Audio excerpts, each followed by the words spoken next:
When Senator Schumer launched his attack on two Supreme Court justices, he showed his anger.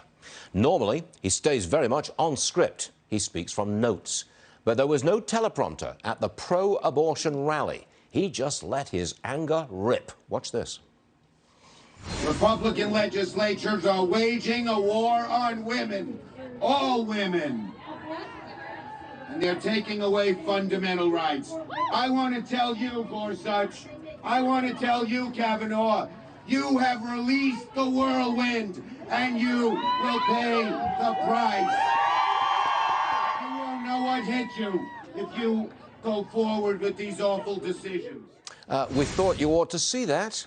This kind of public rage is becoming commonplace among senior Democrats. They have been beaten so badly by President Trump, they just can't contain themselves. How many times have Mr. Trump and his supporters been subjected to contempt that borders on hate? Who could forget Hillary's deplorable speech? And who could forget Speaker Pelosi, clearly enraged? Watch this.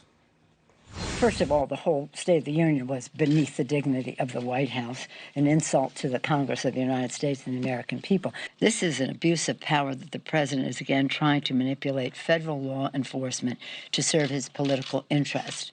And the president is what he is. The market dropped while he was speaking yesterday in his press conference. So, you know, let's not be silly about what that is. That is the Speaker of the House in the United States of America. On the campaign trail, Elizabeth Warren is characterized by anger, raging at the system, the wicked bankers, and those dreadful billionaires. Bernie Sanders does exactly the same. What happened?